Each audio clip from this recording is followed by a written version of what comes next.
Welcome to Cage Minds. Welcome to my fight show presented by Cage Minds. We are across the Cage Minds social media. I don't know if we actually got up on Instagram tonight. It might look like there was an issue with the stream key attaching to the software. So we are working on that issue right now. But we should be live at least with you on Facebook and YouTube. Shout out to everybody tuning in. My Fight Show. I'm Mika Frankl. If you're not doing so, like, share, and subscribe. Every view means the world, helps expand what we're doing here. The likes and the shares take your support just that much further. We got a lot in store tonight, as we shared in the tentative photo coming up. Griego, Quay Randelson, and Isaiah Solaita, all scheduled to be a part of the APFC 22 card on Sunday, scheduled to be here. Also, Allister MacDonald from Fit NHB, part of the Fight World 43 card. And of course, Brian Bala Mendoza. It's been a while since we've talked to the champ, and the former interim WBC title holder has an absolutely massive fight that he's jumping on that feels like to most of us just came out of nowhere. So we look forward to talking to Brian. Trying to figure out still why we are not live. But hopefully, guys, you're checking us out where you can.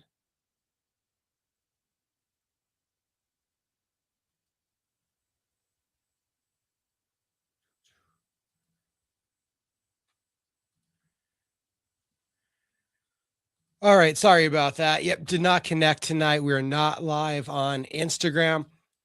Got a lot going on the Combat Sports calendar, coming off of an absolutely big weekend with BKFC and the UFC ahead of us this weekend. Got to take a deep breath to think about everything that's coming up with the PFL is in Madrid, Spain. Absolutely massive, strategically global evolution for their product with that event. Friday night, we have BKFC 87, couple intriguing storylines for us local fans on that front. Not to mention, we're also going to have, come Saturday, the UFC has their card from London, England. Here live and local, we get Fight World 43 from the Revel Entertainment Center. And then Sunday, APFC internationally, globally, watch on UFC Fight Pass, Isleta Resort and Casino.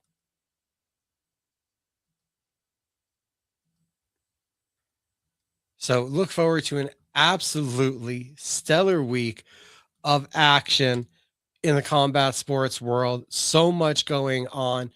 Looking forward to it. And I hope you guys are too. There's a lot of opportunity to get out, to watch, to be there, to support the upcoming talent.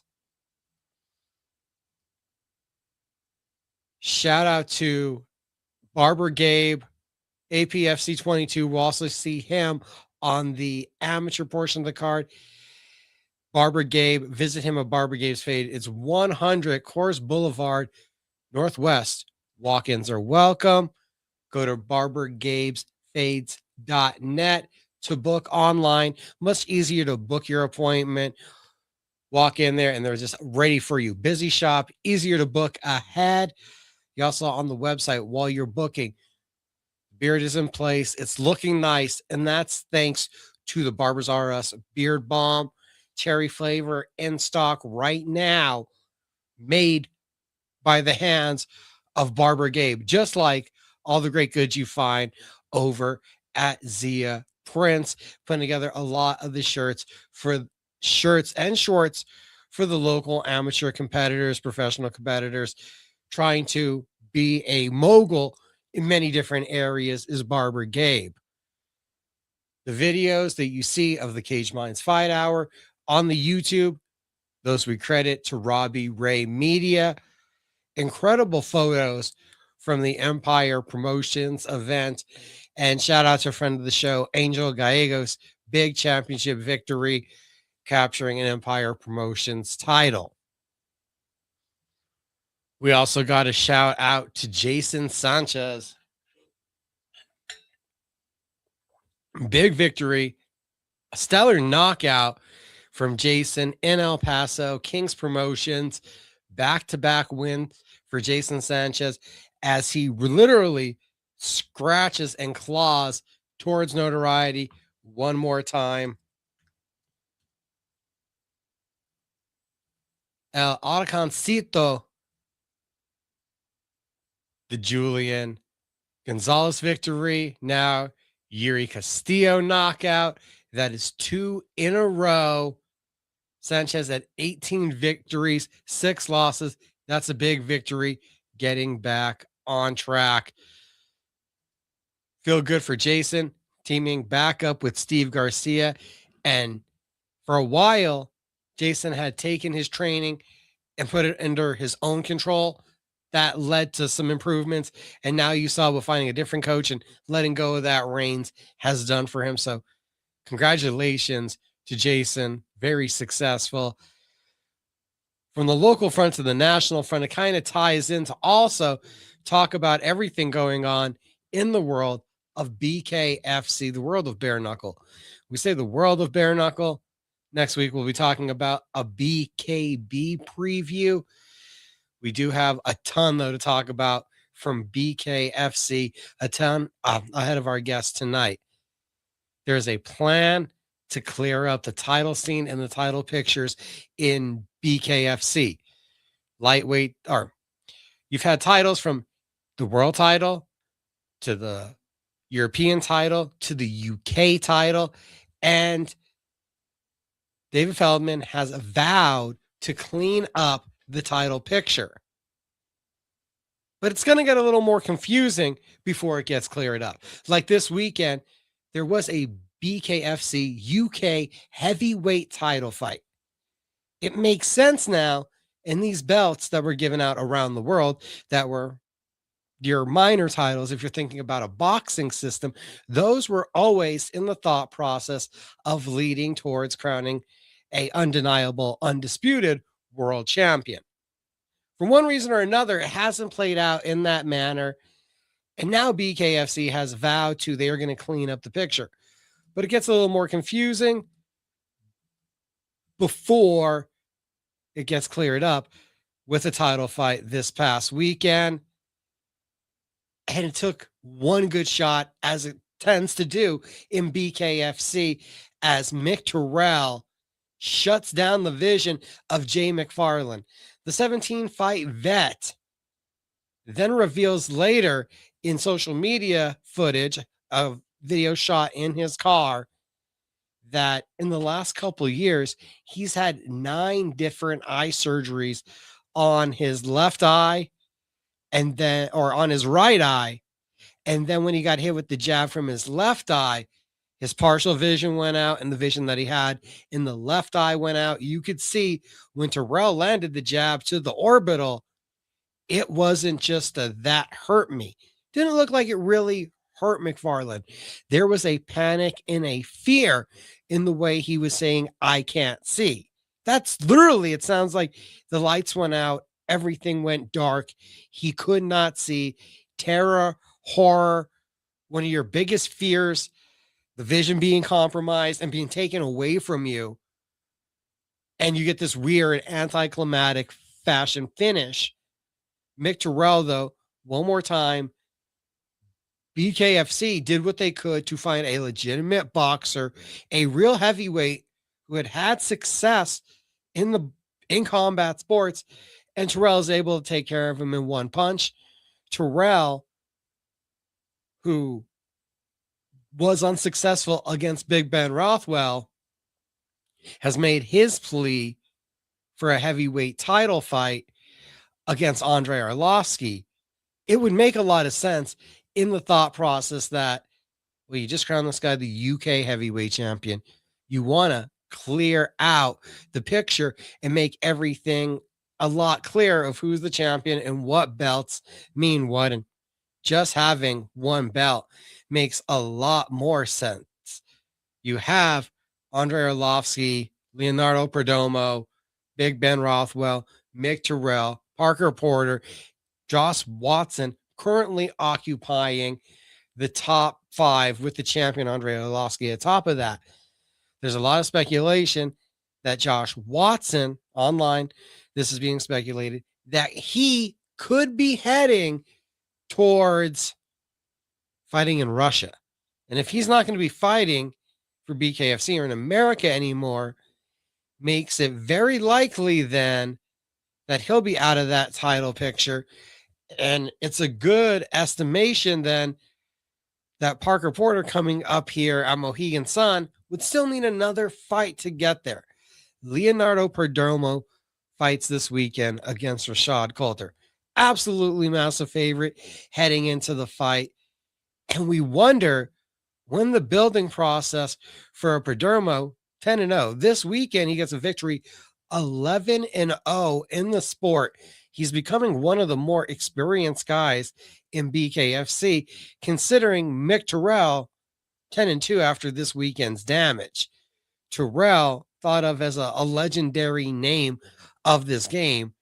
Perdomo is eating guys up and spitting them out. I'm not sure of the activity that Arlovsky is looking for from his schedule, but the now is here for the heavyweight division. It'd be very intriguing. It almost feels like this weekend, BKFC 87, Kai Stewart in the main event, almost unnecessary from one perspective. Do you need Kai Stewart in the main event from the thought process of Leonardo Perdomo, Brian Duran, Donald Sanchez? We've got number 1 contenders. We've got former world title challengers, an absolutely stat card that we'll get more in depth to. But I'm hesitant with Perdomo in a co-main event slot to think that the number 1 contender, as we have it from the writers, from the journalists, from the media members, from the contributors to the BKFC rankings, got Perdomo up at number 1, unblemished, absolutely destroying people. And literally since Terrell lost to Rothwell, I've been pounding the drum to see Perdomo in this position. Didn't think that you need to milk the name recognition of Andre Arlovsky. Shows what I know after the performance of a lifetime that he put on in a 3rd victory over Big Ben Rothwell. But it feels like it's the here and the now for Perdomo at 34 years old. He should be familiarized to the BKFC crowd. He should be familiarized and considered a draw there with the Miami crowd that we see at Seminole Hard Rock. Another big performance is expected. What does that do for the heavyweight division, where Mick Terrell makes an interesting case for why am I not next? I want one more shot. When you think about the perspective of this being an international game, he's one of the faces of the BKFC when you step out of America, when you look towards Europe, when you look towards the UK. Maybe that's enough to earn that next shot at Andre Arlovsky. You could presumably think Andre Arlovsky is going to have some say in this. I wonder which way he'll go. It'd be interesting to see him fight there in Florida, where he's trained for so many years, and the opportunity to take on Perdomo. It keeps me intrigued, and we'll see how it works out. Also at heavyweight, we're going to jump past the co-main event real quick, get to the feature fight. Bellator vet, former author of pain, WWE performer, Gislam Solomon makes his debut. Daniel Curtin, in getting caught with a hailstorm of punches early in the first round, lands a big overhand left, clips the chin, Gislam goes down. He had the opportunity. He could make the choice. Was he going to stay down? Was he going to take the 10 count? Somewhere around 6, he got his bearings together, realize what it felt like now to have been hit with a bare knuckle, which from everybody I've heard, it's something else. It takes a minute to get your bearings. He did. And Salmani then just goes on a tear again, an offensive rampage, collecting 4 knockdowns in a row to get the finish 22 seconds into the second round. I love seeing the toughness on display. He cut his opponent open. He showed different punches, but a lot of it was just inside brawling. A big man, a powerful man, who then afterwards laid a F-bomb driven pro wrestling-esque style promo for his post-match interview. And I don't know if that's everyone's cup of tea, but for a BKFC who's been saying they want to drive personalities, they've looked at what the UFC has done, and the UFC at a point, MMA even in general, combat sports, it's driven by personalities. Mike Tyson was a personality. Muhammad Ali, convicted, a personality, a man of morals. Floyd Money Mayweather, the cockiness. He's been a personality. Saul Canelo Alvarez, with his stoicness, has been a personality.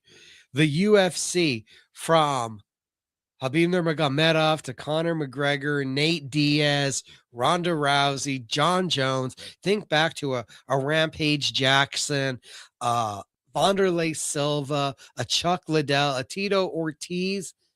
And while these are all great fighters, there was also this connection with the fans because there was this authentic draw to their personalities where they were almost pro wrestling like, where they lived who they were unapologetically and they had the natural charisma. Well, this tirade from the Albanian psycho, F-bombs every couple words. I think I saw on the Bare Knuckle show, they counted something like 11 F-bombs in 40 seconds. So it's under 4 seconds an F-bomb. He's a big man, a former Bellator vet, a kickboxing vet that gives you all of the technical acumen to say, if you have the heart, if you have the will, if you have the toughness, Salmani could be a player in this heavyweight division very easily. Tons of interesting names that we've seen here in Bare Knuckle come into the heavyweight division. And this is just another one thrown into the mix where, for my money, the BKFC heavyweight division, outside of these top couple fights from the UFC, you might say they're more interesting. You might say it's more compelling fun what's going on with the BKFC heavyweight division, just from an entertainment perspective. Not saying that they're the more technical fighters, but just the more brutal, average fan appealing wars. I think you're looking towards the BKFC right now. Light heavyweight division, Sean Ware with the TKO, with the KO in the first round of Marty Hodgson. Absolutely destructive effort. The straight right forces Hodgson back to the ropes, and overhand left just lights him up. Witt teed off, forcing the ref to jump in. A lot of promise to see if Sean Ware is going to be coming over to the States now. Same thought in the cruiserweight division with Dan Spellman, who is just offensively overwhelming of Johnny Redmond, who retires on the stool after the first round. His technical boxing acumen on display, very effective from the outside, a vicious right uppercut. His combinations were on point. Staggered Redmond, who was barely able to make it to the stool, 3-0. And the cruiserweight division, with how it's progressing, and we're looking towards an interim champion, Kamosi Rodriguez, then getting to Sakara. I like to see Spellman in that next level where we're thinking we have a contender on the horizon. And the more contenders on the horizon, and the more we're able to build a dynamic picture of who should fight who and what matchups dictate who should get the next world title shot, that's when you're able to start getting excited about a division. So Spellman, let's also see if we can get him over to the States.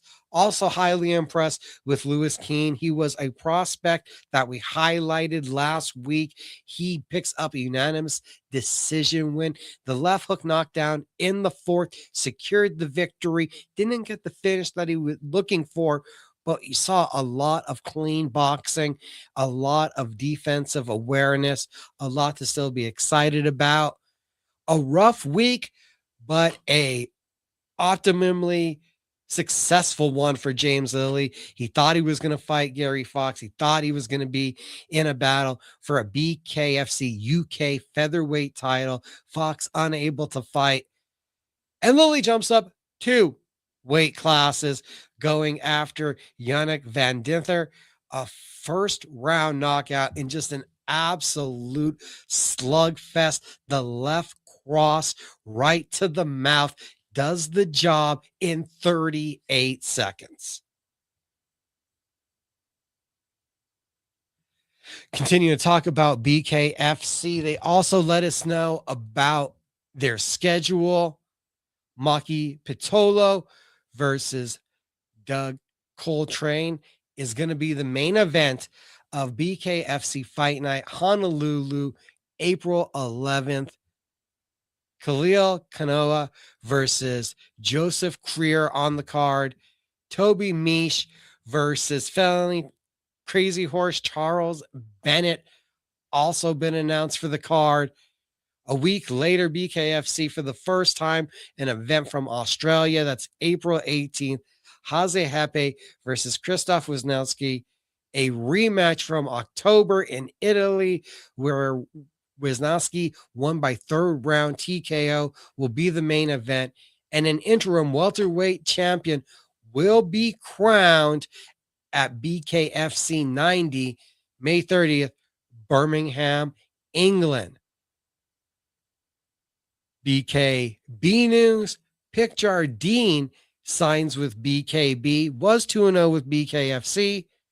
Joshua Fames and Blake Lacaze, who we have become familiar with from BKFC, have both signed with Dirty Boxing. And Dirty Boxing with some huge news.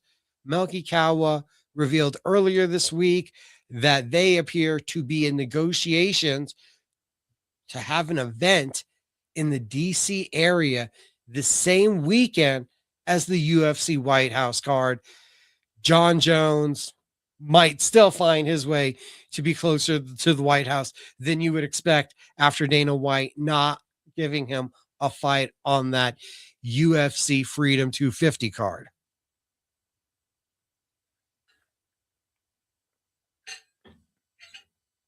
The PFL with a big international move, their expansion.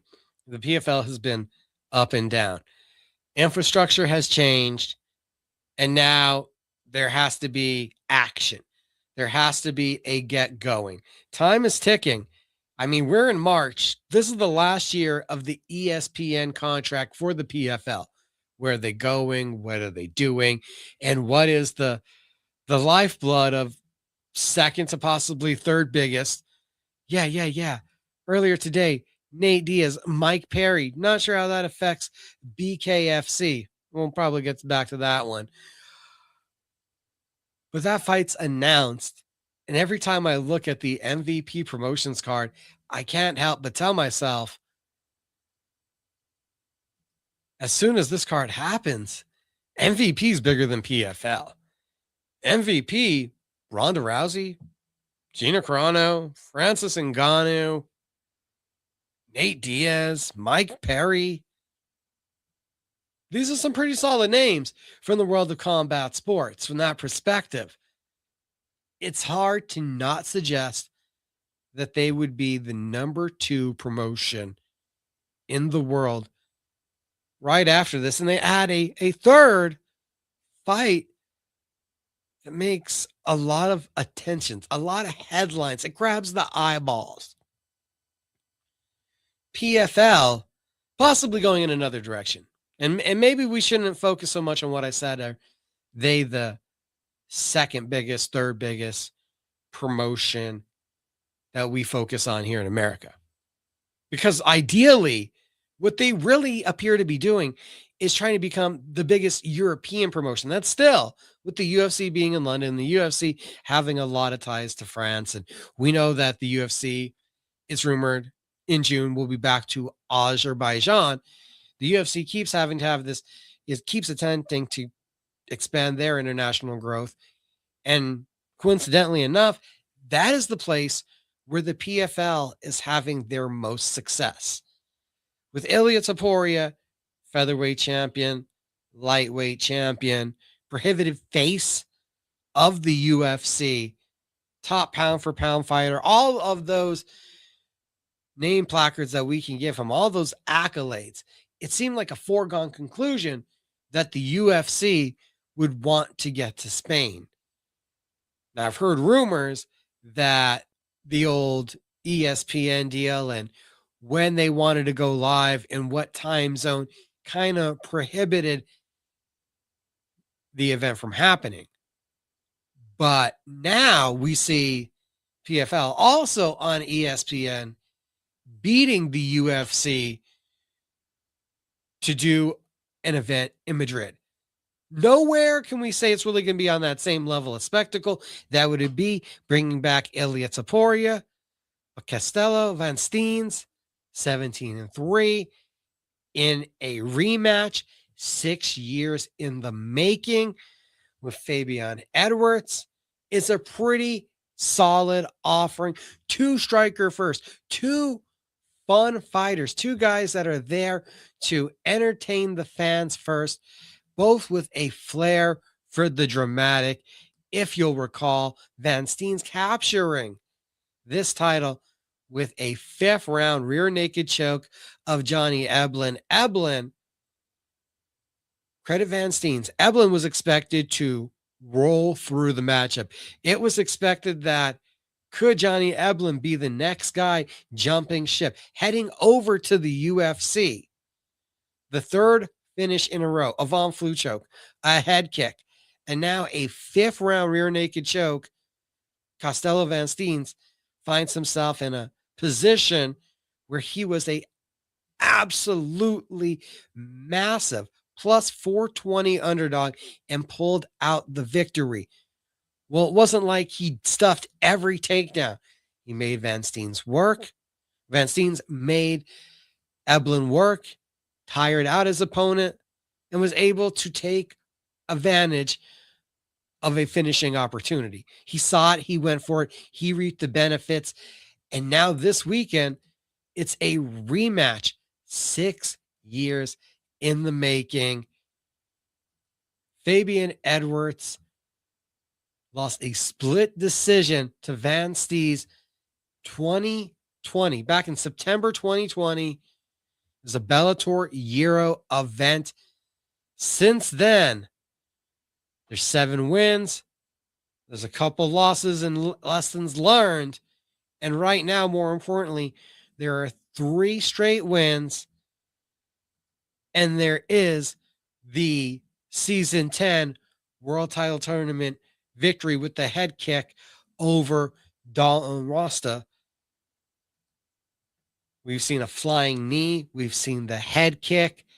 We've seen power out of Fabian Edwards. Fights much the same as his brother, but I want to say he's more aggressive. He's more go for it.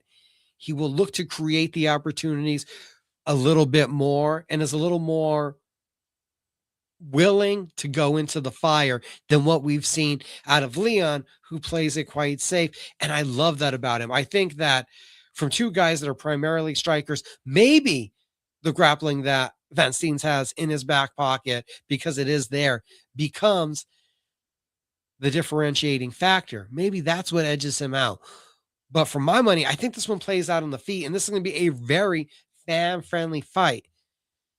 In the co-main event, also pivotal in the title picture for the 145-pound division at featherweight, you get number 2 versus number 4 in AJ McKee, a former Bellator champion, looked very good in his decision win back in last July over Ahmed Makhmedov, excuse me. And that's rebounding from a split decision loss to Paul Hughes. Paul Hughes looking to be one of the elite fighters in the division. And this return to 145 pounds, it feels like this is the moment. Aaron Pico's no longer in the division. Pitbull's no longer in the division. This is the moment where AJ McKee has to make a statement of why he deserves a title shot, why he deserves recognition.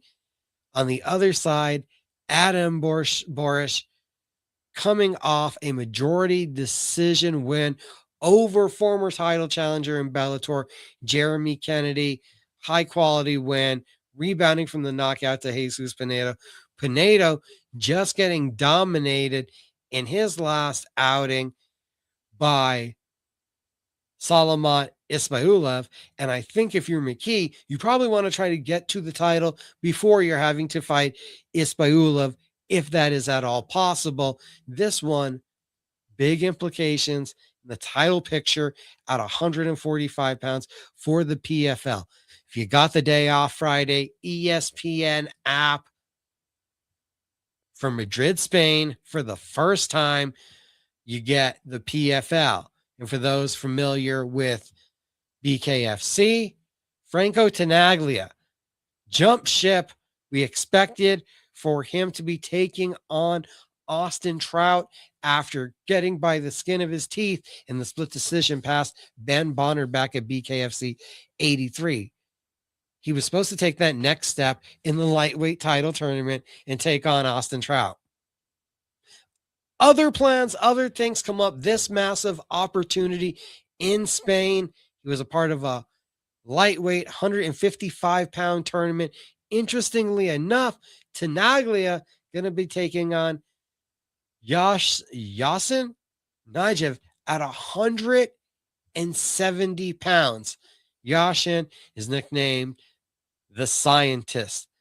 The Moroccan-born fighter, 5 wins by submission, UAE warrior background. Got a striker versus a grappler with a big puncher in Franco Tenaglia. I got to assume that pulling out of the BKFC, fighting outside, doing this, running away for a second time, because let's not forget, he was stripped of the title for not being able to get to America, and just so coincidentally then jumping on an MMA card. He already was stripped of a BKFC title. Then you're assured that he's going to do business with BKFC. And he takes a total left turn on you.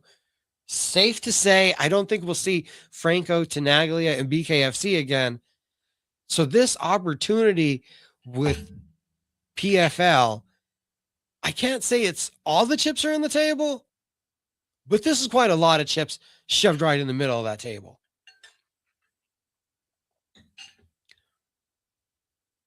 My Fight Show with Mika Frankl. I'm Mika Frankl. Robbie Ray Images, Robbie Ray Media. Take your vision, your promotion to that next step. Have Robbie Ray help enhance what you're doing. Check out the new look to cageminds.com, the new background, the new header. That was created by Robbie Ray Media.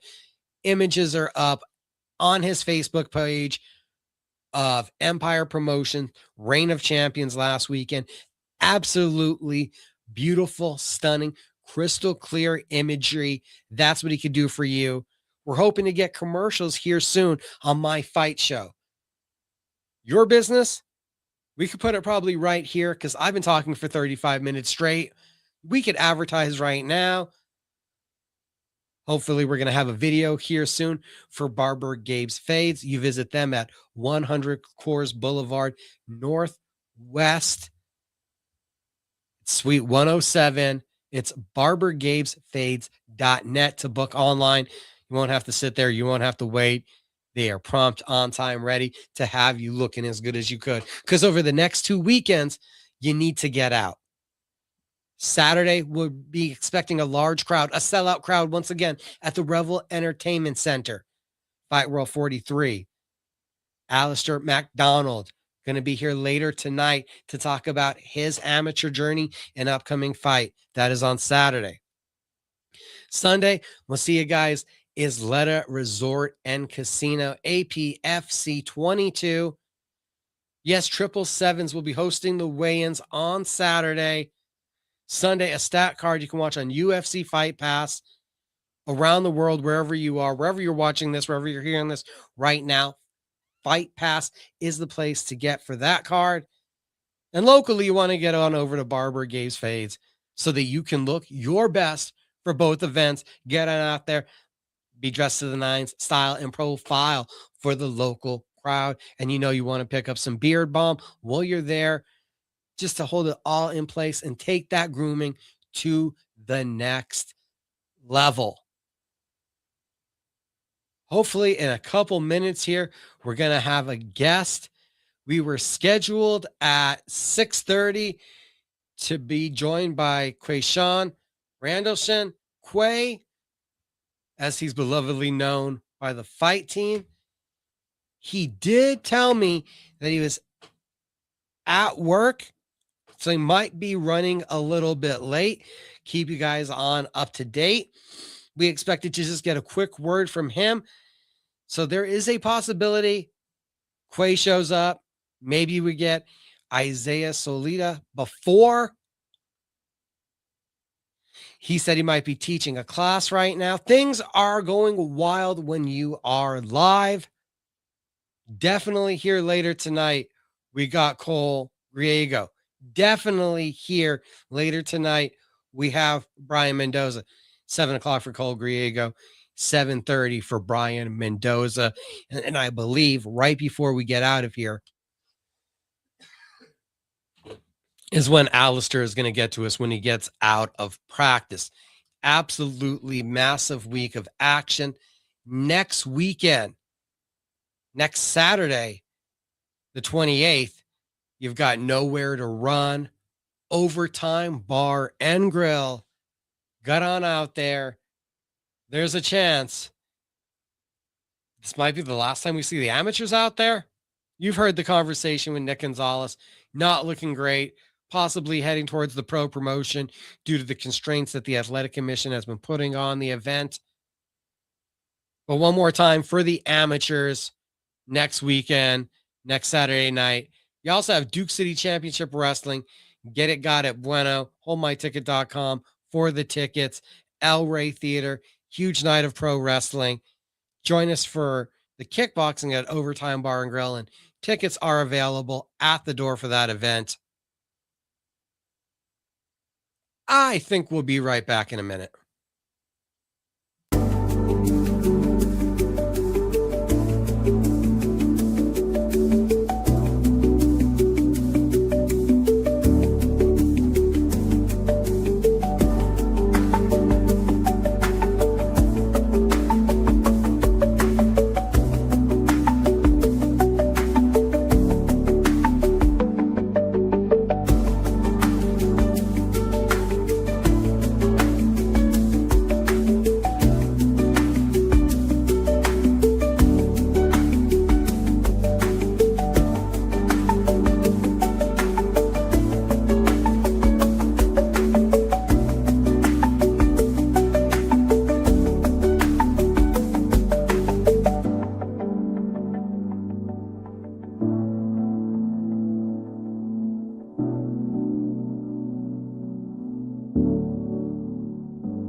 Welcome back.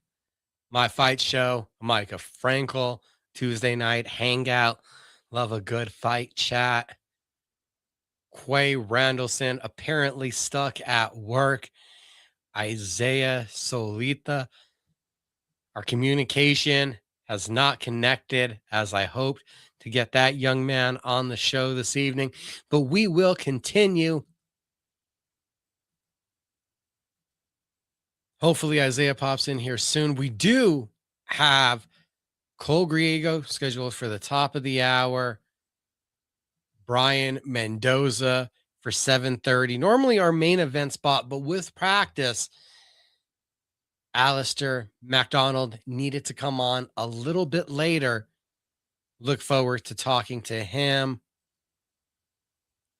Empire Promotions, an absolutely amazing card last weekend. Robbie Ray Images was live on the scene. Great artwork up on Facebook. Jimmy Dukes was on the mic. Believe you can still go back and rewatch that incredibly exciting event from Las Cruces one more time. Still available. Huge weekend of combat sports ahead of us.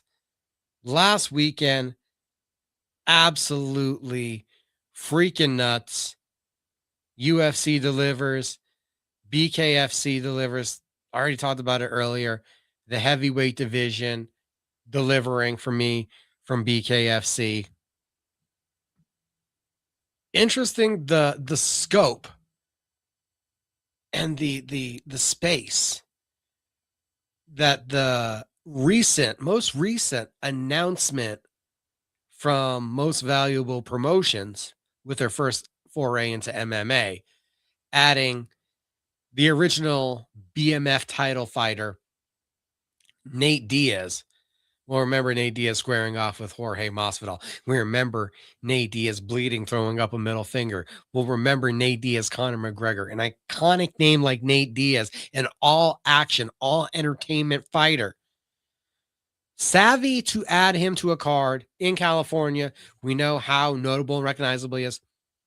There's been issues with tickets moving so far early. Couple days in, adding Nate Diaz can't hurt move tickets in California. Not to mention, it's another way to get at the UFC. UFC wanted Nate Diaz back for a Conor McGregor trilogy fight. The recent BMF title fight has been heavily criticized for the lack of traditional bloodthirsty entertainment that we value in combat sports.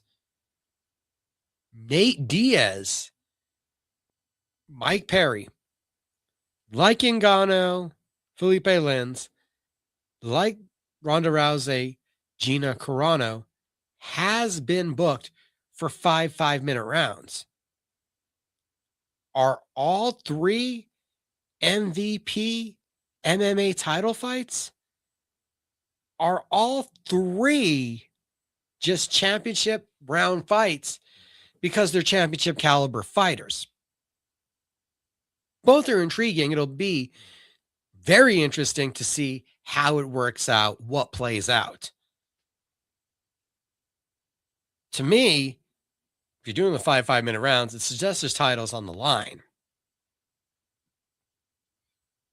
BMF most likely is a coin term by the UFC or Donald Cerrone. Somebody has probably copywritten that term by now. If they haven't, somebody hurry up and do it. But are you able to do something of a similar, the real G title? We've already had in BKFC, Mike Perry is the king of violence. The king of violence is fighting an original BMF just for an MVP MMA welterweight title? Or are we getting to a place where Nate Diaz, Mike Perry could be for an MVP real G King of the Streets title? Do you try to take that ideology, that spiritualness, the spirit of the BMF title, and encapsulate that in your own brand with two guys that are going to be gunslingers throwing down in front of each other in a defensive secondary, let's get reckless kind of manner. It's an intriguing prospect. Could we get some other facsimile of a BMF title? Or will it be an MMA title per se? It's going to be an MMA fight. Most likely it's going to look like 4-ounce boxing. I don't think that Perry's going to try to take Nate down. He knows the jiu-jitsu pedigree. And as much as Nate practices his jiu-jitsu, I don't think he's closed that gap with his wrestling to look to take Mike Perry down. This is going to be what everyone was hoping they would get from a BMF fight. Very savvy when that fight was getting a lot of criticism right now. I like the move from MVP. Not to mention, how does this affect Mike Perry? Because Mike Perry has been a very interesting case. Mike Perry's name recently was in headlines in some circles, depending on what you heard and everything you saw, for the brawl with the Alvarez family after saying things you wouldn't want children to hear to, allegedly, according to Eddie Alvarez, one of his children's significant others. That felt like, were you angling towards a Alvarez-Perry rematch? Didn't feel like there was a lot of money there. Mike Perry coming back to an opportunity in MMA, it intrigues me because his brand has blossomed, bloomed, grown, and expanded under the umbrella of BKFC. Well, he became a popular enough figure to get the Jake Paul fight. It wasn't a victory. It was a financial victory, yes, but it wasn't a win in the win column. Now, if it's a lucrative opportunity to box again, it makes all the sense in the world. And I got to imagine that with MVP, Nate Diaz, the size of the card this is, Mike Perry sees a very lucrative opportunity. But I'm sure, because he is the biggest star in the promotion, BKFC would welcome him back in open arms. The first time that we saw Mike Perry drift over into the world of boxing, I expected BKFC to kind of promotionally piggyback to just get some more brand acknowledgement. Basically, it'd almost be like a sticker on the shorts, but it'd be a bumper sticker. It'd almost be a window into acknowledging this is normally what he does, but he's coming over here for this one-off, for this extra excitement of a fight, for this extra opportunity. But they didn't really negotiate in that manner. I could almost see then it going in a direction where Mike Perry would more be wearing DBX gear. He's going to be promoting the brand that he literally has money invested in. And that also could get interesting. Does he promote the brand? How does this work out for him? He's been most successful, though. Well, as a bare knuckle fighter, what's intrigued me and interests me is that it's not been in bare knuckle against bare knuckle fighters. Julian Lane, the big overseas fight that drew a lot of attention with MVP, Luke Rockhold, to Eddie Alvarez, Jeremy Stevens, and almost left out Thiago Alves. The 6 wins that Mike Perry has put together. Well, very good names. I love all those names. Great competition. What also has to be acknowledged in that mix is they were all MMA fighters. And at least in the cases of Alvarez and Stevens, guys that were smaller, brought lightweights up to welterweight and above to fight Mike Perry. Mike Perry, the biggest star in BKFC, but he has been almost bored, disengaged by the thought of negotiating for a fight with Dave Mundell, pound for pound number 1. Lorenzo Hunt, pound for pound number 2, former two division world champion, has one of those titles back. King of the Streets belt, fake belt, King of the Violence belt, fake belt in BKFC, your BMF titles, opportunity at the real world title. Not tickling the fancy of Platinum Mike Perry. Be interesting. More than likely, he'll be welcomed back with open arms. But the thought process of who Mike Perry has become, when you look at the one boxing match he's taken along with these, we're getting into a particular stage where it's interesting to see that MMA fighters could be characterized as prize fighters. There are guys like Mike Perry, to a certain extent, a Tony Ferguson, Darren Till, guys that are past the UFC and will, in previous iterations of this timeline, we saw guys towards Bellator, the PFL, one championship. It's now dirty boxing. It's now BKFC. It's now the celebrity boxing. It's now MVP opportunities. And it feels more like you use that post UFC fame to leverage that into being a prize fighter. Huge weekend of combat sports. I can't wait for it. Friday, the PFL debuts in Madrid. You got Castello, Van Steens versus Fabian Edwards, a rematch. We're talking 6 years in the making. First time that you're getting the PFL in Madrid. The PFL patting themselves on the back. You touch down in a area, in a market like Spain before the UFC. That's quite impressive, especially when you got the UFC going to markets that maybe you wouldn't expect when Azerbaijan comes back and there appears to be a return date this year.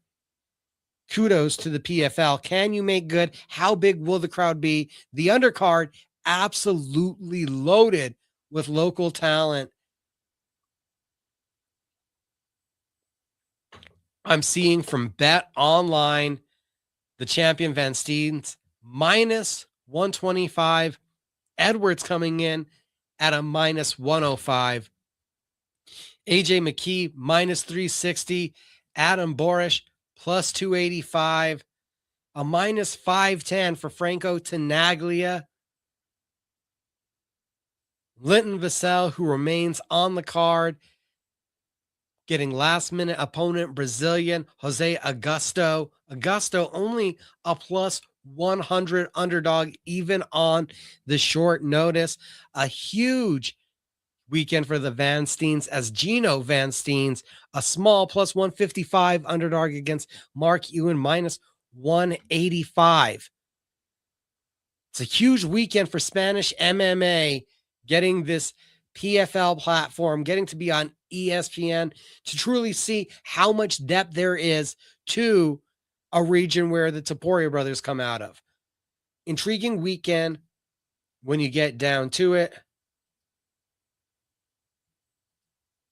We're talking about the PFL, we're talking about the PFL in Madrid. BKFC, I keep bouncing back and forth to it. Interesting direction, and how do you manage the relationship with Mike Perry? Maybe he'll just come back around when he needs you, and you don't worry about that right now because you've got bigger fish to fry. Friday night, Kai Stewart, 8-0, looking to go 9-0 in the sport, looking for his 6th title defense. Friend of the show who was on last week takes on unbeaten 3-0. He was the BKFC European featherweight champion, not the UK, but the European featherweight champion. 3-0. Nico Gaffey did pull a stunning upset in Dubai in his second fight. Quay said he called that one when Brandon Allen got upset. I did not see it coming. It's big overhands. It's a lot of athleticism. Stewart, more of a lengthy 5'6", 145er. He has a weaponized cardiovascular ability. You're not going to tire out Quay Stewart. He pushes a ridiculous pace. A wrestler, a grinder who has, in these 8 fights, truly adapted to being a boxer. The in, the out, the stick and move, the putting together his shots, the misdirections to open up his opponent for what he's truly looking for. It's been coming together.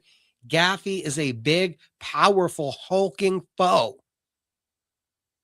BKFC is told to sell, and they have to get you intrigued that this is Kai's most dangerous opponent. I'm going to be real. There is fire behind this one. There is intrigue. Gaffey hits that hard. He made that short of work in winning the title. He has looked that authoritative. I don't know if I'd like to say there's going to be an upset. I don't know if I'm feeling that risky, but I think this one pushes Quay Stewart in a way that raises the stock of the champion, escalates him to that next level. It's my fight show. We're going to be talking about BKFC 87 here for a couple more minutes. Cole Griego appears to be trying to get in the chat right now. So our first guest just a moment away. I was bringing up the heavyweight division earlier. Leonardo Perdomo can improve to 11-0, devastating knockout artist. He's taking on Rashad Coulter. Coulter, 2-1 in bare knuckle. Seen him in BKB. More importantly, you've seen him in the UFC. I think there's just a different acumen where Coulter has looked really good in bare knuckle. The overhand, the boxing, the flow. Different kind of beast when it comes to Leonardo Perdomo. Fighting pride of Berlin, New Mexico, Derek Perez taking on the top 5 ranked featherweight Brian Duran. Duran returning to featherweight. He demands a title shot. This is his home arena. He's disrespected by the fact that Quay Stewart is in the main event and wants to come out to make a statement. A heavy-handed, big puncher. When I talked with Nick Gonzalez a couple weeks ago, we talked about the opportunities for Perez to get a victory, to spring the upset here. I think he needs to use the stick and move. Nick was a little more ballsy, thinking that maybe Derek needs to get into the pocket, make Duran miss, and then he's able to make him pay. I think that you're dodging hammers if you're trying to make Duran pay. I think that you have to play the long game, tire him out, and try to get this into the 4th and 5th rounds. I think our first guest from the evening appears to be ready. Sunday, you see him at his Letter Resort and Casino. You can watch it on UFC Fight Pass, APFC 22. Cole Griego, how you doing? I'm good, sir. How you doing? Sorry, my connection might be a little shaky. Can you see me? I can see you. You're a little shaky. How you doing tonight? I'm doing good. How you doing, Micah? Thanks for having me. Man, we're all right. It's Tuesday night. We're talking about some fights. It is a busy week. There's like PFL Friday during the day. There's BKFC Friday night. We've got UFC Saturday. There's Fight World locally. Then Sunday, you get to do your thing. Yeah, it's a good week. It's a good month to get into a fight. There's been lots of opportunities coming up. You know, I've been able to compete in jiu-jitsu a lot, you know, this last year. I feel like there's just more opportunities kind of, you know, coming up, and it's awesome to see. I'm glad that New Mexico is staying hot in the fight game, and you know, it's what I like to see. So I'm excited to perform. It's been a while since I've been able to compete in front of all my friends and family here in Albuquerque. So not only am I excited for that, but I'm excited to, you know, compete alongside some of my teammates as well, and just share a card with some people that I'm close with and that I've been wanting to share for a while. So it's going to be a fun one. Overall, everything excited. I'm feeling good at some point. You know, my skills have gotten so good. I'm more than ready to show everybody.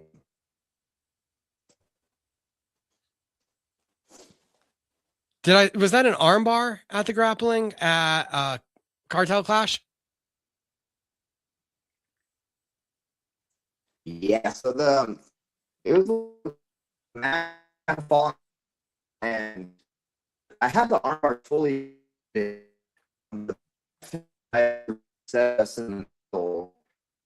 which because normally when they it's because the guy's gonna be hitting their ass or head on the hard concrete in the middle of the and I don't see really a reset. I mean, either way, it worked out in my favor. I don't really like the way it looked overall. I feel like it would have been better if kind of just that reset wouldn't have happened and just let it go. See where it went. Even though it was kind of off the mat, I just feel like the reset kind of, I don't know, didn't like de-solidify it as a good win, because it was still either way. Like I feel like I was going to finish that, but I just feel like it was, it was controversial when it didn't need to be.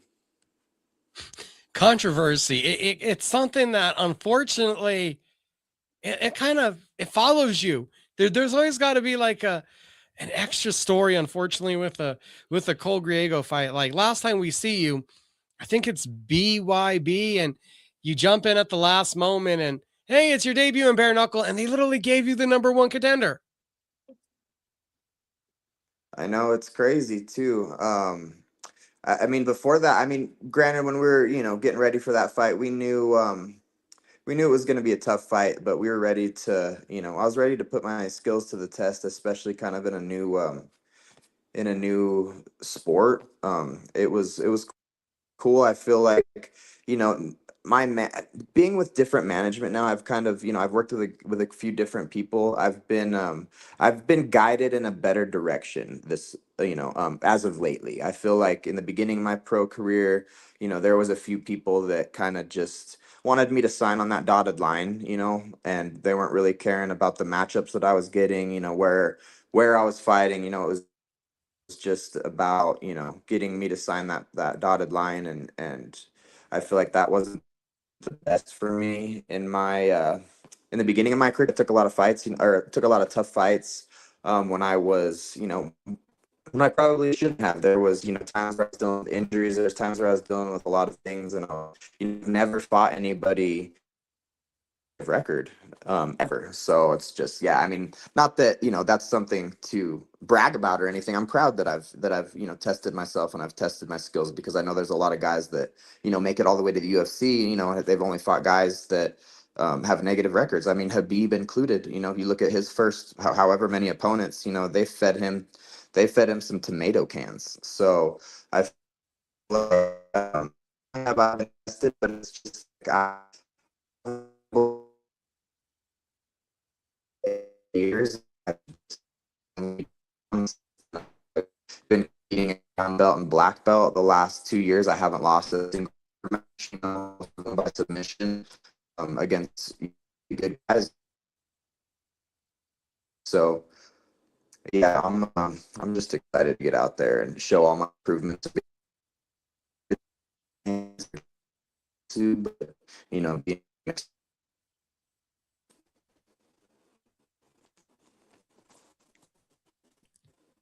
We're getting like every third word out of you right now at this point, Cole.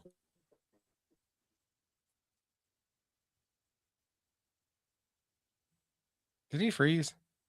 See if we can remove him and see if that unfreezes. Really want to hear from Cole Griego.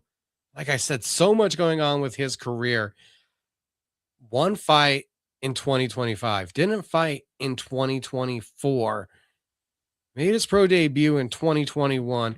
Injuries, a slew of fights have fallen out for various reasons. And Cole Griego has unfortunately been unable to get that necessary momentum really going. An incredible martial artist. We've seen his grappling skills on display, his jiu-jitsu at tournaments. We saw his amateur career Totally excited. And unfortunately, the pro career, there's just been an inability to get fights going consistently. Really looking forward to seeing Cole in action this weekend. He's trying to get back in. He's taking on Joshua Sotero. Let's see if Cole can hear us again. He's bringing up your opponent, sir, Joshua Sotero. Another guy that's 3-0. So again, you get a prospect who presumably has big expectations.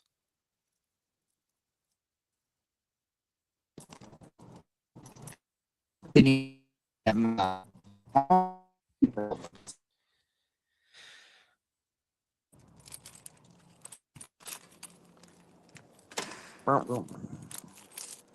think we can see you now. Haha. Can you hear me, Micah? Yeah, all Sweet. of a sudden. I'm trying to. I have such shit service where I'm at. I apologize for that. I should have planned better. I've had a crazy day. I was actually just taking a little nap. I got to make sure the temple and everything's all ready to show out this weekend. But if you can hear me now, I'm good to continue going. You know what? Yeah, the signal has actually cleared up a lot. Joshua Sotero, the opponent, you get another 3-0 prospect ahead of you. We talked about it. You've had tough fights, and it doesn't look like they're getting any easier. Yeah, no, I mean, I definitely, I'm not taking this one lightly. We have done, me and, Greg and Steve and my coaches have done a lot of studying on this guy. He's gritty, he's not bad, but he's not on my level, and he's not, he's from Indiana, wherever. I mean, I've seen kind of the competition he's been up against in the past, and that's just not the level we're on out here. We're on a different level. He's going to be feeling that thick New Mexico air in there. It's just not the fight I think he thinks it's going to be. And yeah, I'm just going to go in there and show that there's levels of this shit. And even though, he's had a couple good wins, I think that he, also is, one of those people that has kind of been protected, has had some easy fights. I have a lot more experience than him. He didn't, have too many amateur fights. There's a lot that this guy hasn't tested. Yeah, he's in. When we had broken up for a second and I had you come back into the stream, I was again telling the audience, just kind of looking back over your pro career, and there's been so many ups and downs, stops and starts. It's going to be your first MMA fight since 2023. Like, what does it mean to just have a fight again in this realm, in this in getting to do what you do? It's just so exciting. I think that's kind of where I was starting to touch a little bit of base when we broke up. Is like I've been developing my skills so much the last 2 years especially, and I feel like ever since, even the last 2 years, mentally, skill wise, just every aspect of my life is just kind of falling into place. I feel like I'm really maturing in every aspect, and I just am excited to just compete in front of my friends and family. 505 is where I was born and raised. I love everybody here. And I'm excited to also represent some awesome company, some local companies that are supporting me, that are sponsoring me for this fight. So shout out to them. Keep an eye on my socials. I'm going to be posting stuff all week long and shouting people out. And, we're going to make this a fun fight week. But I think it's just, it's fitting because the last time I fought at Isleta, I fought another guy I was an amateur at the time, but still he hadn't lost as an amateur. He was undefeated.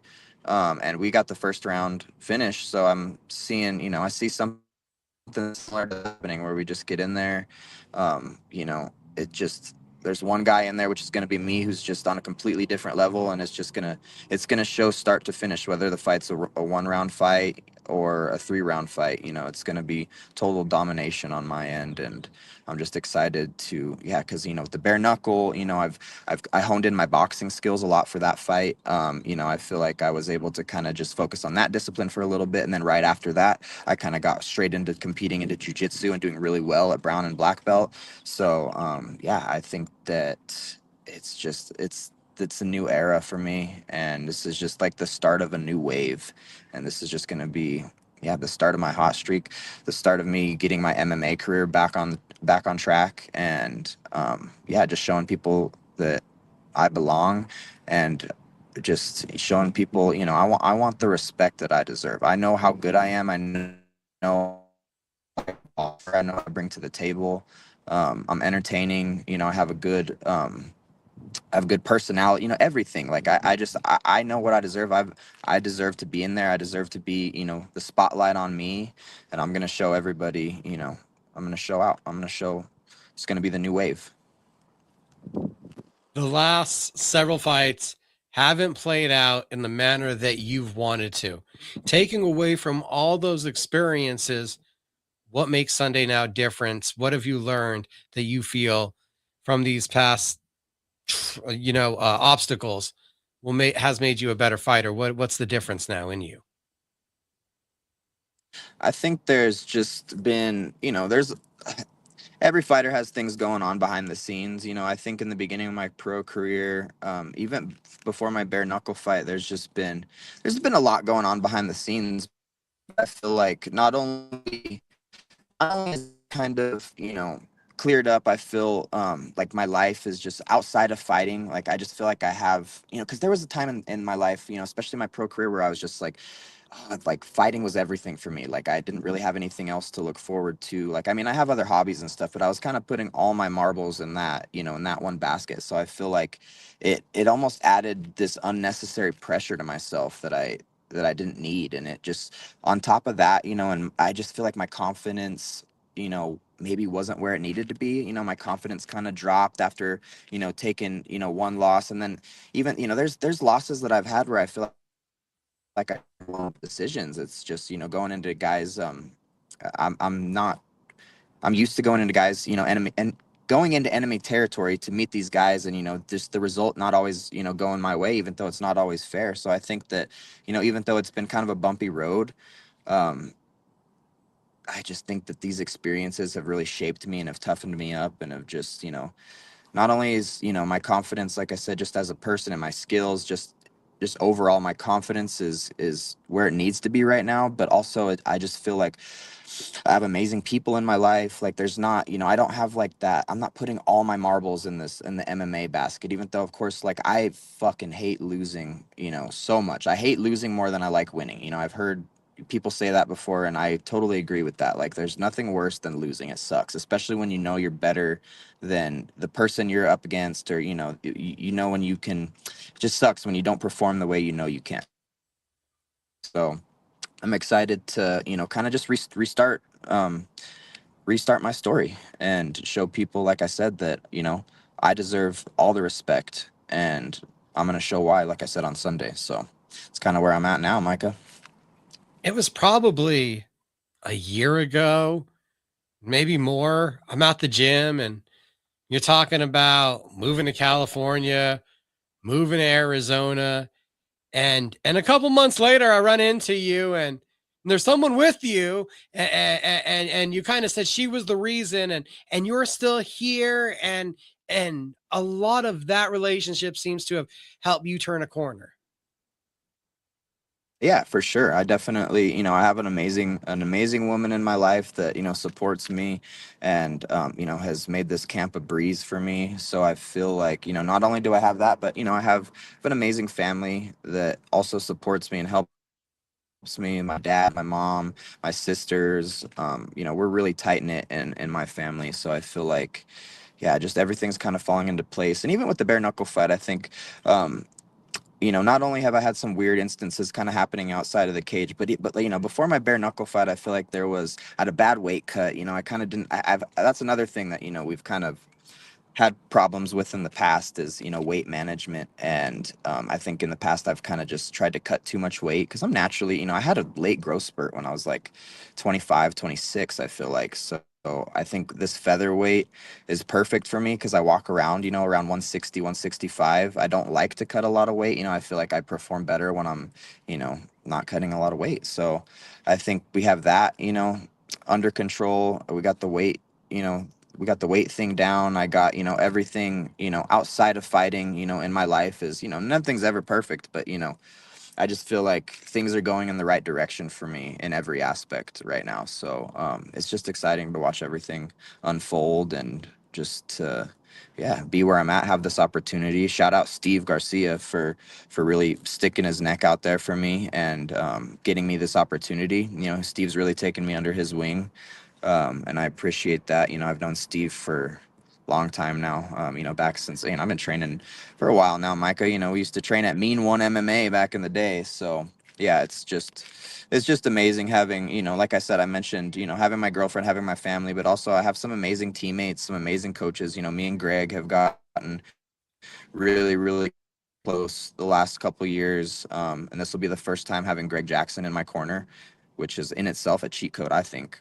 Um, and then, yeah, you know, still I've been working with Frank for 10 years now. We're dialed in on the pads. You know, my striking is going to be as crispy as ever.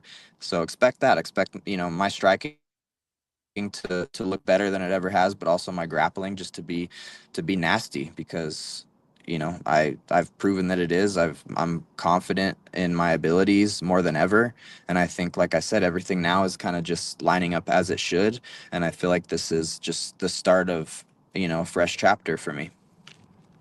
You were a flyweight. Steve was a bantamweight. He is a humongous featherweight now, and you were a full size featherweight. It's easy to say you two have both grown up, and there was a little point in your career also where injuries were popping up. Do you think any of that had to do kind of with the growth spurt and still trying to maintain that original weight class at the same time? Yeah, I feel like I'm trying to, you know, I don't, when I say things like, you know, like we talk about injuries, we talk about things kind of outside of the cage. I feel like I don't want to talk about stuff like that and try to, you know, I don't want it to sound like an excuse, you know, because no matter what, no matter what's going on outside of the cage, no matter what's going on, you know, with whatever, it's just when you're in there, it's up to you to perform. Injuries, or, you know, you're not going to be 100% in every fight. Like all that stuff's going to happen. I feel like, even though it's, you know, I feel like in the past too, I've kind of like blamed it on, you know, I haven't really taken full ownership of things before. I'm like, oh, well, this was going on. I kind of let things get in my head and like, you know, I just don't want to be making excuses, you know, or make it sound like I'm making excuses, even though, yeah, I've had it pretty fucking rough. Like, I've had a lot of bad injuries. Like, people don't know everything that's, you know, going on behind the scenes. And I think if a lot of people did know what was going on with my injuries and even some of the things in my personal life, they would be like, dang, I don't even know how he was able to compete. So, but like I said, there's no excuses. I've always, you know, anytime I'm in there, it's up to me to perform and for me to find a way to get my hand raised. And, you know, there's been times where I haven't done a good job at that. I've let things, you know, hinder my growth. I've let things bother me. I've let things kind of linger in the back of my mind before fights that I shouldn't, that don't really matter. And I feel like I've just grown and I've learned a lot about, you know, being better in that aspect and just maturing in that aspect as well. So that's yeah, Micah, that's where I'm at, my friend. APFC, a big opportunity. You've acknowledged that. You've shared a little bit of it, but what is it like sharing those rounds and getting this extra time with Steve Garcia, a guy that we can literally now say and everyone understands that it's true, one of the best in the world? Yeah, I mean, my man is one way away from a UFC world title. So yeah, Yep. it's been amazing, you know, and that's another thing that's helped me, you know, build confidence. I'm just like, if these guys believe in me that are at the highest level and they know what I'm capable of and they see me in the training room every day, you know, what is stopping me? Why am I doubting myself in any way? Like it's just, I've made so many realizations. I've come so far from where I was even a couple years ago, not only mentally, and like I was talking about just my confidence level and just my skills too. Like I really have put in that work. You know, there's been countless hours of just jujitsu behind the scenes with Jesse Tafoya. You know, we've been working, and it's, you know, it's not always being broadcasted. I'm not always posting things, but um, yeah, I've been busy the last couple years, and you know, training everything, doing everything. So it's gonna show on Sunday. And yeah, like I said, or like you said, just training with Steve, getting those rounds in with those guys. You know, we have Manolo back. You know, the Italian friend who's has his UFC fight coming up. I've had some dog rounds this camp. And there's just nothing that this guy's going to be able to throw at me that I haven't seen from guys that are at a way higher level. So I think that, like I said, I'm expecting a tough fight. I'm expecting, you know, whatever, I'm expecting it all. But I think that no matter where it goes, no matter what happens in this fight, like there's no possible way he can beat me. Anyone watching the interview is not going to be able to comprehend you wearing that sweater saying, I have no confidence or having confidence issues. I'm like, how do you walk outside in that kind of flamboyantness being like, I got confident issues? You look like you're trying to be the main character. Well, I am now, Micah. Like I said, I feel like it's taken some growth to come into where I'm at now. It's I haven't always been the man I am today. So I feel like I said, I'm a new person. I feel like I want to be seen. I'm totally confident in my skills and everything. And yeah, I mean, I'm giving off those main character vibes now because I feel like I deserve it. I want people to see me as the main character. I want that to be a thing. And I feel like I've done myself a disservice in the past by not allowing myself to fully take that main character role and just doubting myself when I shouldn't, because I've always had the skills, necessary to do this and to be at the highest level.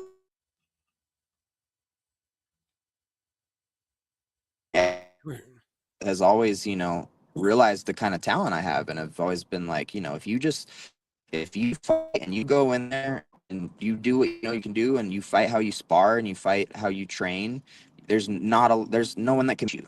So yeah, I just need to go in there with the confidence level that I know I need to have, and I think that's gonna be the difference, is just me fully believing in myself and not having that, not second guessing, and just having, an amazing team around me, an amazing support system, amazing friends, amazing family. Yeah, I'm blessed in so many ways, and I think that, yeah, this is just, yeah, this is the new main character, Cole Griego, right here, with his leopard print jacket. That's how we do it. Any new tattoos? Um, no, but we're probably gonna get some after this fight, so stay tuned. Stay tuned. Cole Griego, March 22nd, everybody. That's this Sunday. It's Isleta Resort and Casino. You're not able to be here live local. UFC Fight Pass, the APFC YouTube channel. We'll have it all laid out for you at cageminds.com, where you can watch Cole. Thanks for joining us a little bit on my fight show this evening. Thank you, Micah. You're the man. Sorry about that connection problem. I hope that doesn't give you too much trouble, or it didn't give you too much trouble. It's fine. We're live. We're making do with it. Heck yeah, we improvising. That's what I like to. That's what I like to do. All right, my man. Thank you, Micah. We'll see you at Appreciate you. We'll weigh-ins. see you We'll see you Sunday, at my fight night. friends. Yes, sir. Cole Griego, APFC 22, also talented. Seen him throughout his amateur career. I don't kid you when I say a slew of injuries so far as a pro. Really just unfortunate overall that Cole hasn't been able to just be active. Only 5 fights so far over the better part of 5 calendar years.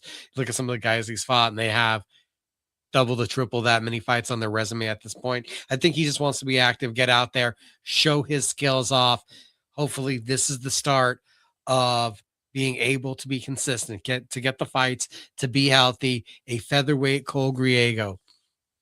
Brian Bala Mendoza still on track to join us here any minute now. Also, before we get out of here, we have Allister MacDonald, Fight World 43, this Saturday, Revel Entertainment Center. HoldMyTicket.com to get those. HoldMyTicket.com.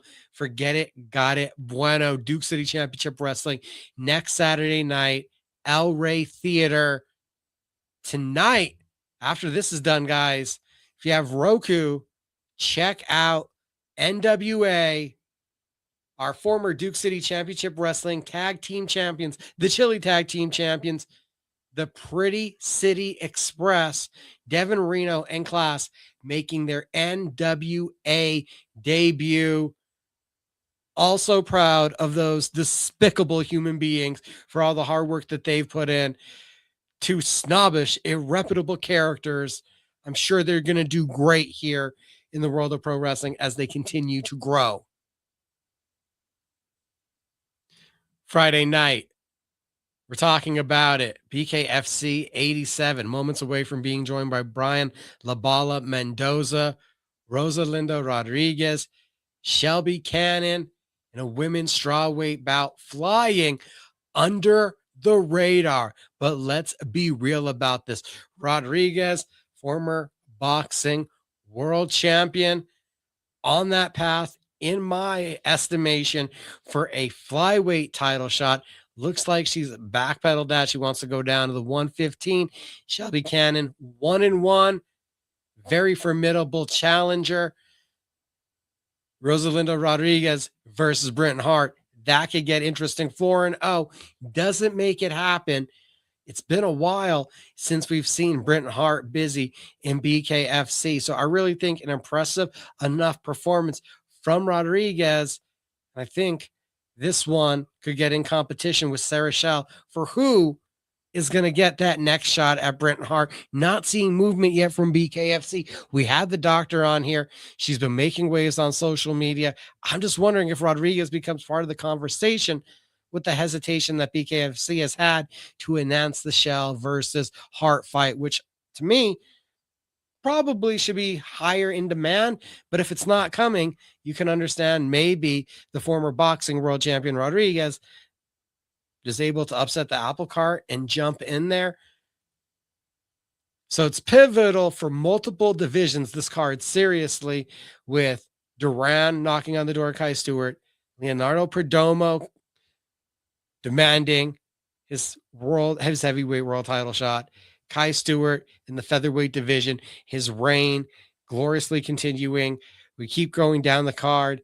Donald Sanchez, last fight of his career, he said, 4-2, former title challenger at middleweight, jumping back up to light heavyweight, where he debuted against the man that handed him a loss in his debut, Jeremy Smith. But since that time, they've went in opposite directions. Smith on a losing streak. Sanchez has just gotten more fit. He's bulked up. He's become a better athlete, and he's gotten more acclimated to this bare knuckle game. I think that there's a lot of advantages and reasons to heavily favor Sanchez to get the revenge and go out on a high moment. Bellator vet Sabah Hamasi, 1-1 so far in bare knuckle, notorious to just throw down.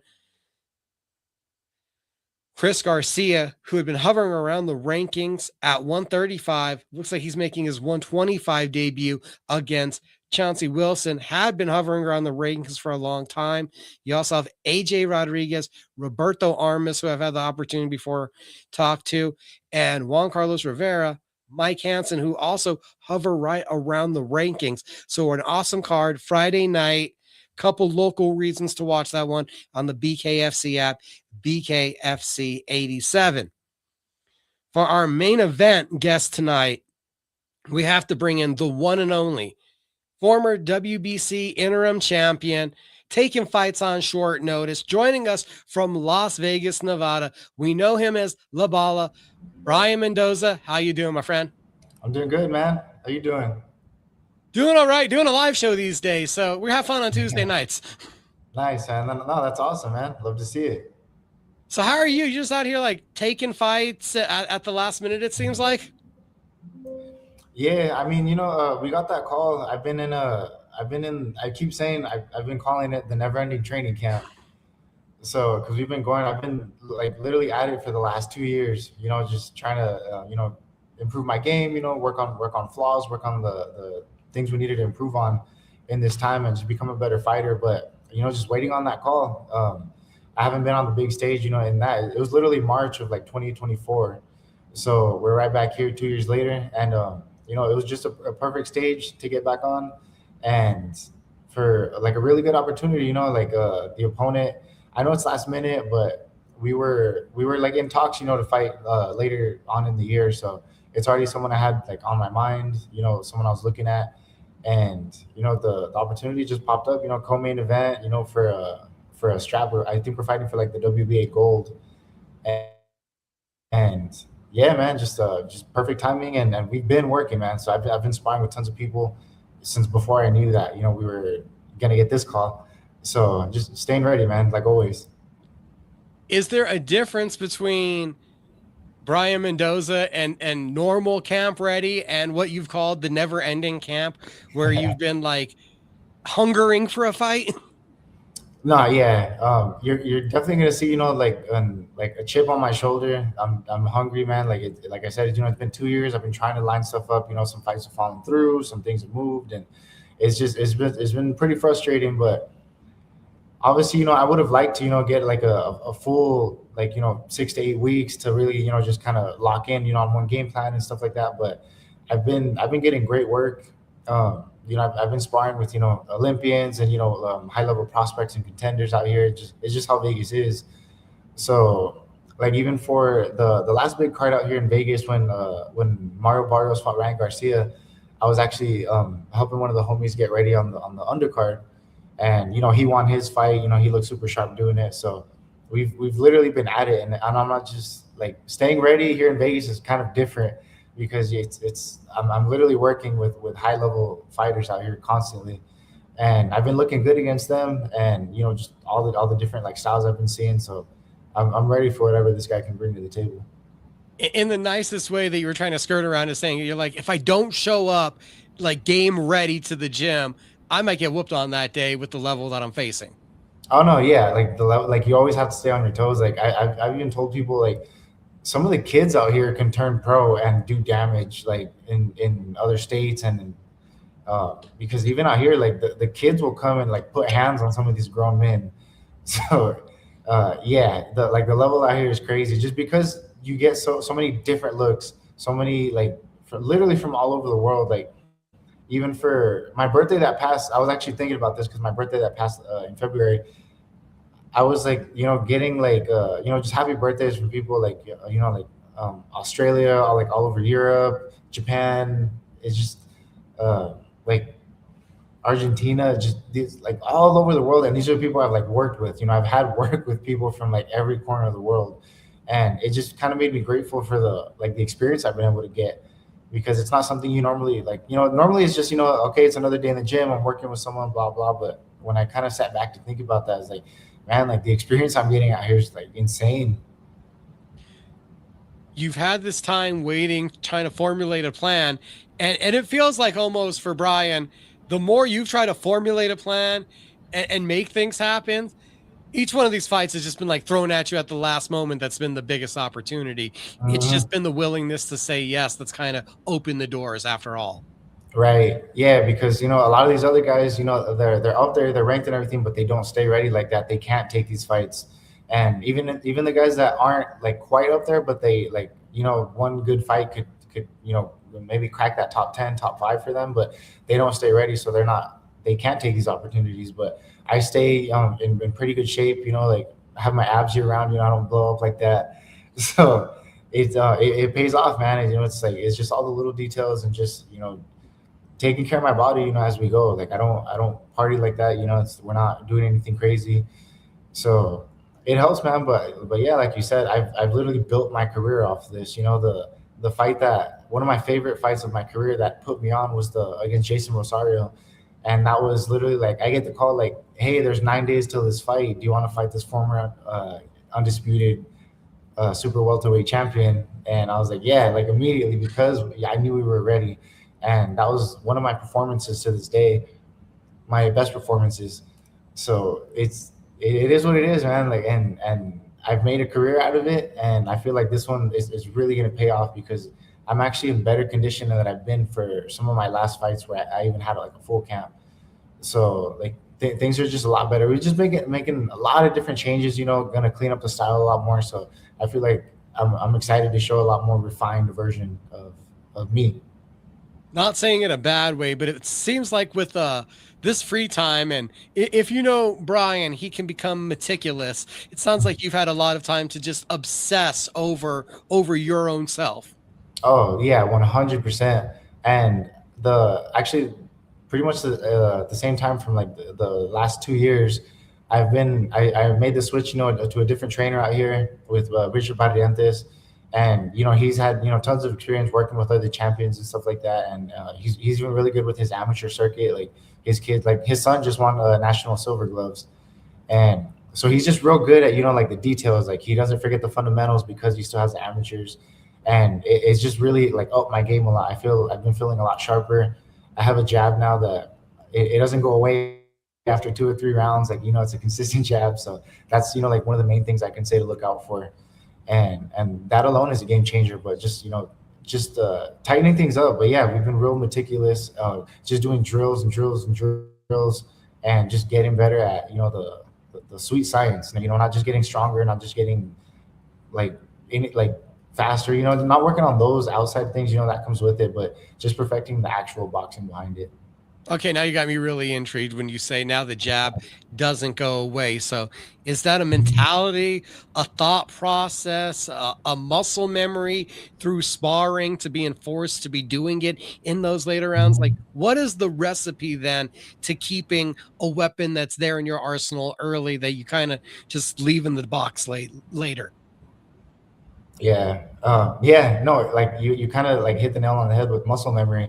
We've definitely worked it. There was days that, like I said, I've been working at this for the last 2 years with this new team, and it's just there's days where like I've done 12 rounds of just jabs, and really working that, and like just working only like the lead hand, and just really specifying it to drills. And I like they say, drillers make killers, and I really feel like that's going to be the case. So a lot of stuff is refined, but yeah, just muscle memory, because we've been repeating it over and over and over again, just really solidifying all those fundamentals.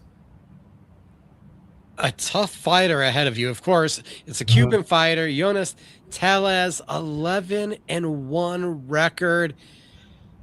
Guy has a lot of knockout wins. Who doesn't at this stage of the game? Right. But in particular about him, what do you feel has made him successful to this point? He's Cuban, like actually from Cuba, so he's got like a good base as well. But I don't think he's got the same extensive amateur record like the other guys do. But they've been trying to kind of push him, but he actually lost the interim title to someone that he wasn't supposed to lose to. They were kind of trying to get him not a tune-up fight, but like a solid fight, and then to walk into to that next fight. I think he was supposed to be fighting Xander Zayas, but the guy that took the interim title off of him ended up getting that fight, and they fought for a unification fight.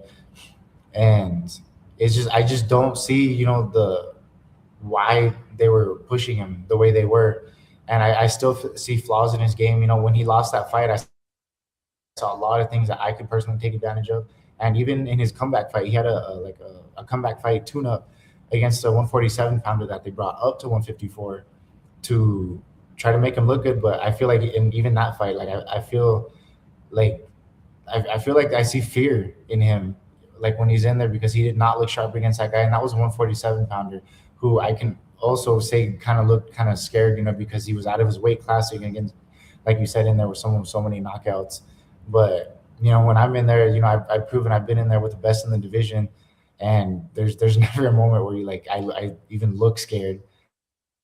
At least I don't think so. But where I think the mentality is going to be like one of the biggest differences. So he's sharp, he is good, he switches a lot of things up. He's got that Cuban base behind him, but I just see a lot that I can take advantage of. I guess to get derogatory, it sounds like you're alluding to you might have more of a dog in you. Like you might like to fight more, just straight up. Oh no, absolutely, yeah. I'm from Albuquerque, bro. Like you know what that is. So we definitely had that, and I've shown that in certain fights, where like I kind of end up in the pocket, we start going at it, and I don't think he can take it to that place. I feel like that's literally why he lost the interim title that he had, because the guy was just swarming him, just like all over him, and he could not get him off him. And I feel like I saw give when he was in that fight. And then, like I said, even in his comeback tune-up fight, I don't think he looked too hot. So I feel like there's mentally things I could take advantage of. How big do you feel that the international experience, going to Australia, the Fundora fight, like that the big opportunities have now conditioned you, where we're looking at a fighter that you said stumbled in a fight he was supposed to win, 12 fights in, I wonder psychologically if there might be some pressure on the young man here that you've already had to deal with in these big moments. Yeah, that's the thing. I definitely have more experience than him in the pros because because of the opponents I've been in there with. You know, I've traveled the world, you know, and for title fights and stuff like that. And yeah, he hasn't been in as deep as waters as I have. So yeah, I feel like, you know, that's definitely a big factor of it for me, that he doesn't have the same experience, and that he's gonna feel that type of pressure, especially in this fight. Like he's, you know, it's another fight. Like I'm sure, you know, they might have him as the favorite. I know he's listed on the A side or whatever. So we'll see. But regardless, you know, that's never mattered to me. I've been in there with undefeated champions, and it didn't make a difference to me. So it's something I know that when I'm in there, I'm gonna be calm. I'm gonna be at home because that's where I belong. And I don't think he's gonna feel the same way. Looking up the betting line real quick. Now you drew my interest. Yeah, I was just surprised, you know, because they were saying once they posted it's been Tejas versus Mendoza, and I was like, okay, like that's cool. He's minus 215. You are plus 156 to plus 200. Okay, I can bet on boxing. That's cool for me. Yeah. Hey guys, we're not telling you to do anything. I'm just suggesting here that's a nice betting line for us. Yeah, no, man, I feel like, honestly, like I feel ready for this one, and I'm really, you know, my trainer, I really believe in him, and he's putting together a game plan. You know, he really studies and gets behind this stuff, and you know, just as a team, I feel like, you know, everything's coming together, and everything has been lining up for me. I was feeling sharp in camp and everything, and now it's you know, just obviously, you know, cutting the weight and everything, but just sharpening up. And I really feel like this is going to be another, just like when I fought Jason Rosario, you know, it was a short notice, and, you know, kind of feeling to save the day on the card, but, you know, try to steal the night as well. Couple more minutes with Brian Mendoza, and then we see Allister MacDonald. He's in the studio. We're going to bring him in next to close up the show, talk about Fight World 43. Couple more questions with Brian, then we'll bring in Allister. How crazy has it been for you trying to navigate everything with PBC, now with Amazon Prime, not as noisy as they've been, everyone else slowly falling in line now as a top ranked this week with the news that they've ended up also with DAZN like everyone else. And then there's this new thing with Zuffa Boxing. How much has that been like a relearning process of what this jungle looks like for you trying to navigate as a free agent? Oh, I mean, you know, it's been difficult, but, you know, I've stayed loyal. You know, I've been with the team, Luis Ecubas Jr. on the PBC side, Al Heyman, because, you know, like I was grateful of the opportunities that they have given me. And, you know, I needed something that like would come along, but I, you know, being honest, it did definitely test my patience. You know, like I wasn't getting, you know, like the right opportunity, you know, after waiting all this time. And yeah, like now in March, like I said, March is 2 years. So we've literally, you know, been waiting. But I also took it as a blessing in disguise, you know, because I was able to develop a lot of things in the gym that I was missing before. So, you know, I did have time to kind of get better. And like I said, pretty recently, everything finally really started to come together where it's, you know, almost second nature. So all the drills are paying off. But man, outside of that, it was just, you know, just playing the waiting game, because with PBC, yeah, you know, that's what it is. You know, they give you great opportunities, but, you know, sometimes when things slow down, like now, you do kind of have to wait a little bit. But that's also a lot more motivation I bring into this next fight, because I'm going to be picking up, like I said, I believe it's the WBA gold that we're fighting for. And that'll get me ranked, you know, top 5, top 3. And once your ranking is back in place, you know, I'll have that leverage and I'll be ready to go. So as far as that, my leverage will be, you know, I'll be picking up another belt like that. Have a high ranking, and that's what keeps you busy. That's what gets you that next fight. So you're going to see the hunger to, you know, earn that spot and earn that next big title fight, because this should earn me a title fight for the next one out. In about 20 years, when you're in your 40s and Floyd Mayweather is in his 60s, will you take an exhibition with him? Oh, absolutely, man. No, yeah. I don't like, you know, the exhibitions like that and stuff, but these guys are making money. I can't be mad at that. So there's a lot of these fights, you know, where like people are hating on, but, you know, with their money they're being thrown, like I couldn't say I would say no to that. It is the prize fighting business, and they're all looking at the prize. Yeah. He's Brian Mendoza, always repping New Mexico, living out of Vegas now. Incredible things in the boxing world. a huge fight next weekend. We're excited to see it, champ. Thank you for joining my fight show tonight. Awesome, man. Always. I appreciate you, man. Always a pleasure. We'll talk to you soon, buddy. Yeah. Brian, Bala, Mendoza, you guys, next weekend, huge fight. Opportunity at a world title shot. You heard it from our man. He's an underdog too, so that's a nice little nugget on the betting lines. This weekend, stupid busy, BKFC, PFL Madrid on Friday. Saturday, we got the UFC from London. Saturday night, live and local, Revel Entertainment Center. It's Fight World 43 and Fit NHB's own Allister MacDonald back in the cage. How you doing this evening, sir? Good. How are you doing tonight? Oh, I'm doing lovely, having fun here live. Cole Griego came on, talked about APFC. Brian Mendoza, we come back around now to talk about some more MMA and you a little bit, sir. So how's it going? It's going pretty good, man. I'm looking forward to this Saturday. Feeling good about my weight. It's coming down on schedule the way it should, so that's not going to be a problem. It's just go time. Time to have some fun. And also, I've heard that you're one of the guys that almost willing to accept a fight anytime. If John Judy's like, hey, Allister, do you want to fight? It's that answer. Oh, yeah. That is the answer.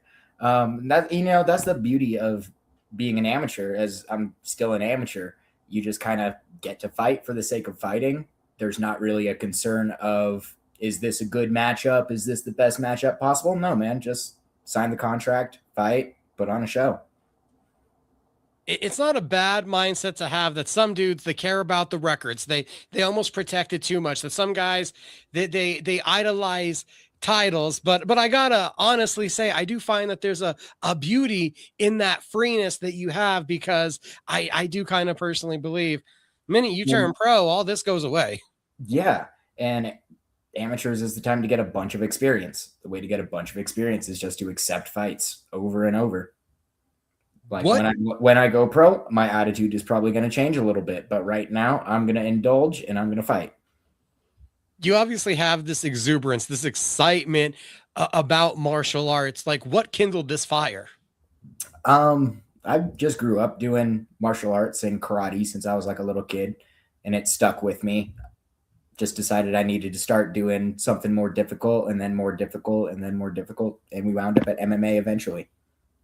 Yeah, I could see that karate influence in your stance, in your MMA game. Was that purposeful? Is that just like naturally felt comfortable from the years and years? Yeah, that floating bladed lead leg stance and style is just super, super comfortable and natural for me.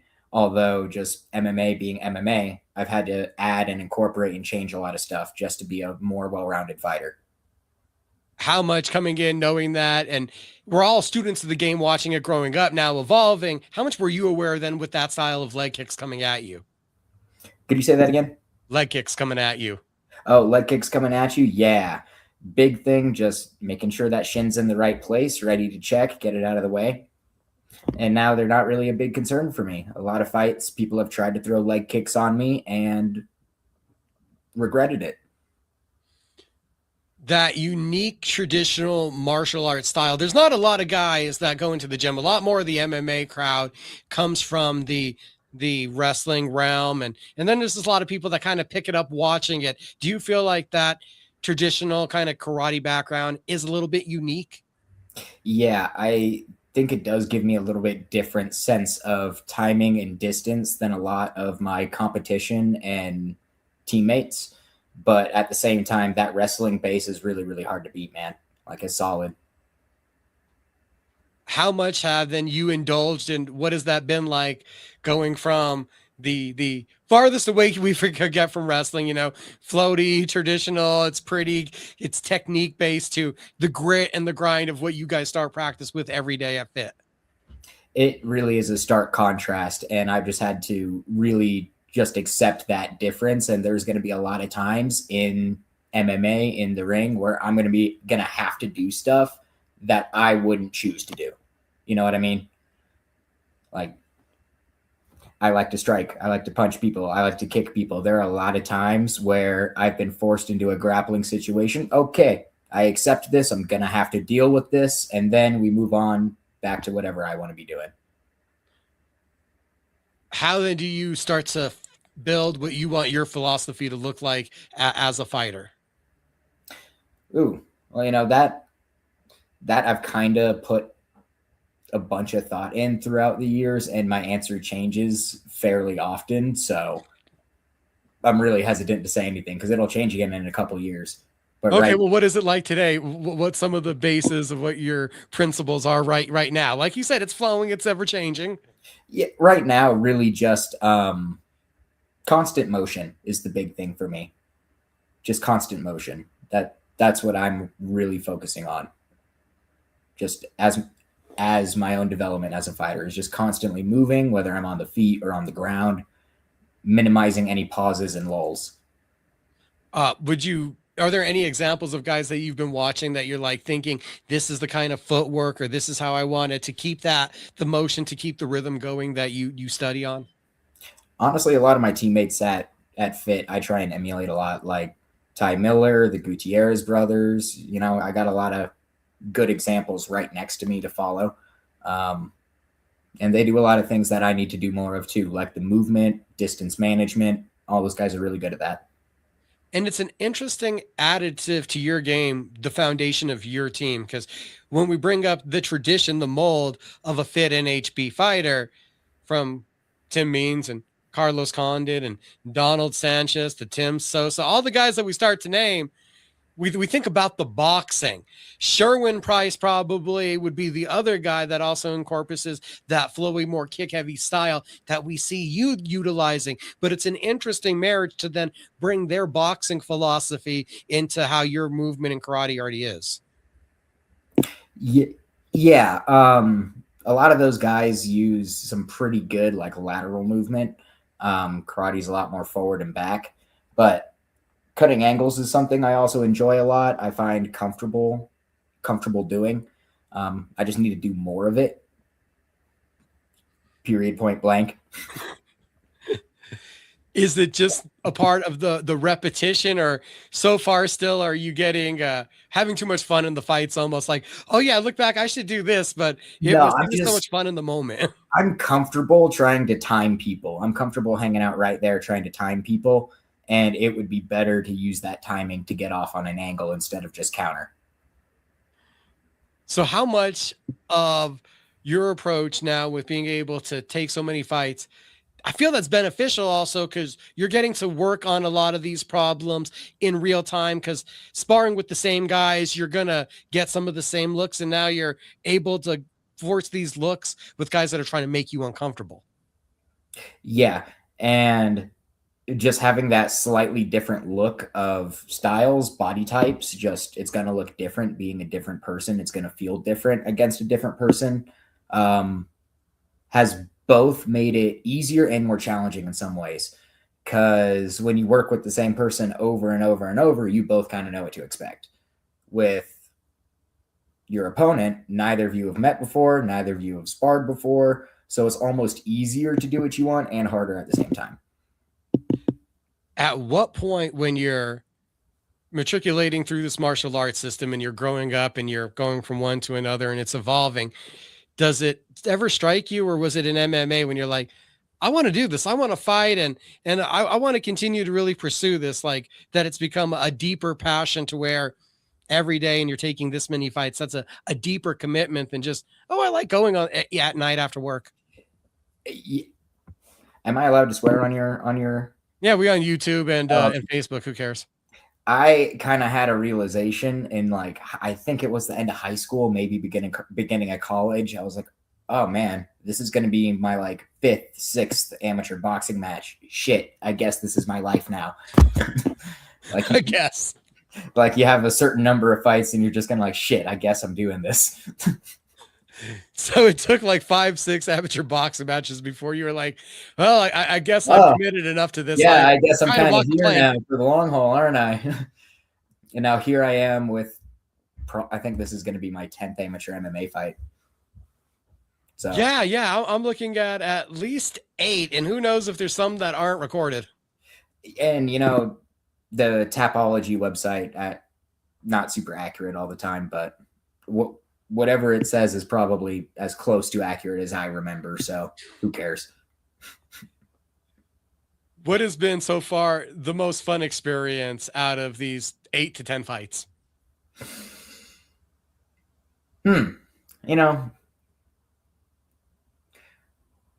Somewhere in like the middle of the fight, I think is the funnest part for me. Like the walkout is sometimes nerve-wracking. The warming up is sometimes nerve-wracking. But right around in like the end of the first round, beginning of the second round, I start really having fun. And that's one thing I remember about all my fights is just end of the first round, beginning of the second round. We're having fun now. We're having fun now. Yeah. That's what this all attributes to, is you continue to do this because you're having fun. Yeah, I mean, I enjoy it. Like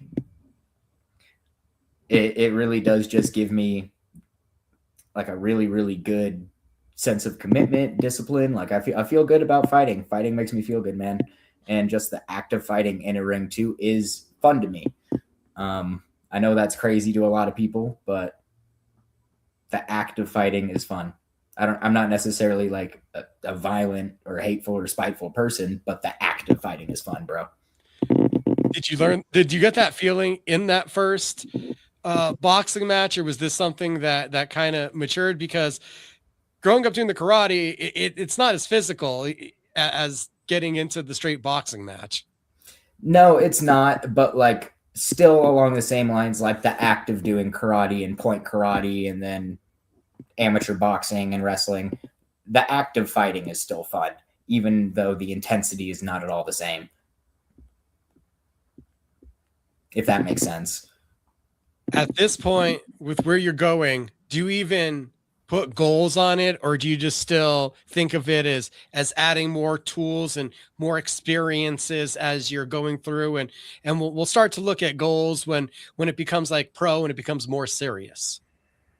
Well, I do have a couple more personal goals in the gym with my own skill set and development, but like you said, acquiring all those skills and just getting experience and adding is going to get me to the goals I have. So they're really just like white on rice, like goals and acquiring experience.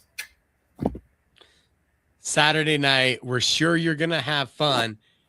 Is there anything that is specific, like a goal or something that you want to accomplish, or something that you have intended for this fight? I mean, as always, just put on an entertaining fight first and foremost, man. And I really would like to get my hands going a little bit. Probably sneak in a couple of kicks in there too, if you know me, if you know how I like to roll. But yeah, I'd like to get a finish, if anything. Allister MacDonald, thank you for joining my fight show. Everybody, you can see him at the weigh-ins. Friday will be at Revel Entertainment Center, holdmyticket.com. Saturday night, Fight World 43 here in Albuquerque, New Mexico. You have a wonderful night, sir. You too. Thank you. I'm super looking forward to it. Come on out, guys. Revel on Saturday, Isleta on Sunday. You see me, come by, say hi. Super excited for these two fight cards. We talked to Ozzy Chavez recently. We talked to Josiah Reyes recently. We've talked to Allister MacDonald. So you've heard about Fight World 43. APFC going to be on UFC Fight Pass with APFC 22. And in case you guys have forgotten, the main event, the lightweight titles on the line. The former welterweight champion, former Bellator featherweight, now looking to pick up lightweight gold and become a 2-division APFC champion. Emmanuel Sanchez battling James Pleasant. The champion looks to defend the first time, coming off of submitting Jess Martinez on short notice. The Killer Gorilla jumped up a weight class and put Pleasant in a bad predicament to start off, but Pleasant stormed back, got the submission victory. He now looks to cement himself with that championship and be able to move on to the UFC, to bigger and brighter things. He has the size advantage. I'd say even the strength advantage. A massive 155-pounder in James Pleasant, wily experience, and savvy grappling in Emmanuel Sanchez, a former training partner of the Pettis brothers. Co-main event, the gentleman Jalen Fuller. We had him on the very first Cage Minds Fight Hour on ESPN Radio Albuquerque 1017 The Team. Check it out every Saturday. Also up on Apple Podcasts and Spotify, like this wonderful program and like MMA After Hours that came out earlier today. And we'll be covering AEW Revolution on Pro Wrestling After Hours tomorrow. All these available, Apple and Spotify. This show, Cage Minds Fight Hour, both on YouTube. Ferocious finishers. Jalen Fuller has shown his dynamic submission game since coming over to APFC. But don't forget, the guy has a Muay Thai background and is a killer. Christian Turner, big power, looking to put a devastating performance together, is the 24-year-old who is riding a 6-fight win streak. Excuse me, I'm messing that up. 7-fight win streak with 6 first round. Well, I'm going to get these so wrong. 7-fight win streak, 5 first-round finishes. Easy for me to say. I can get through it. We're going to work our way there, everybody. Debut in APFC, getting a title shot. The 24-year-old from Georgia. This will obviously be the stiffest test of his career. He's had a bite at the apple in LFA and the PFL. Love this co-main event. Dynamic at 170 pounds. Also at 170, Andrew Alvara off a big knockout at APFC 22, taking on Derek Munier. Munier out-wrestled at APFC 21 by Mark Hussey. Did I mention Mark Hussey? Back, we had talked to him a couple weeks ago, taking on Generic Crows. Cole Griego was on the card earlier. On the amateur side of everything, Jawan Smith versus Isaiah Solaita is listed right now as the featured amateur fight. Not sure if that's going to hold up. Smith, a jiu-jitsu background. Solaita was supposed to join us tonight. The guy takes every fight possible. He also, just like Allister, says yes every time the phone rings. He's a striker willing to throw down and brawl. The Barber is in action. Barber Gabe, 185 one more time. We might be seeing him drop 170, 155 eventually, taking on Roberto Valenzuela. Valenzuela, his boxing looked really nice and crispy. He lost due to cut to Jacob Sinek at APFC 21. Sinek is now going to take on Brendan Johnson. Johnson coming out of the Nobody's Villains team with an underrated grappling game. Mark McDill versus Ezra Peak. Odds are that one is just going to be a brawl. Full amateur card, including Mike Sal. Really interesting submission artist. When he's able to get it going, he looks really sick. Stacked undercard, amateurs galore, a full pro card, 2 title fights, prospects knocking on the door of the UFC. We got Fight World. We got APFC. Get out and support local. Next weekend on the 28th. Don't forget also Saturday, because we're going to be back next week. Hopefully the champ, Saleh Taylor, we're working on getting the DCCW heavyweight champ on the show to talk about Get It, Got It, Bueno. And Nowhere to Run is at the Overtime Bar and Grill. Shout out to Cole Griego, Brian Mendoza, Allister MacDonald. Appreciate everyone for the likes, the shares, the hearts. CageMinds.com this weekend for all the coverage. Robbie Ray with Robbie Ray Images. We'll have photos galore going up. Need a commercial? Want to expand the brand? We want to add commercials to this show. Robbie Ray Media got you covered, from the videography to the photography. Your next advertising campaign, he has you covered from A through Z. Robbie Ray Media.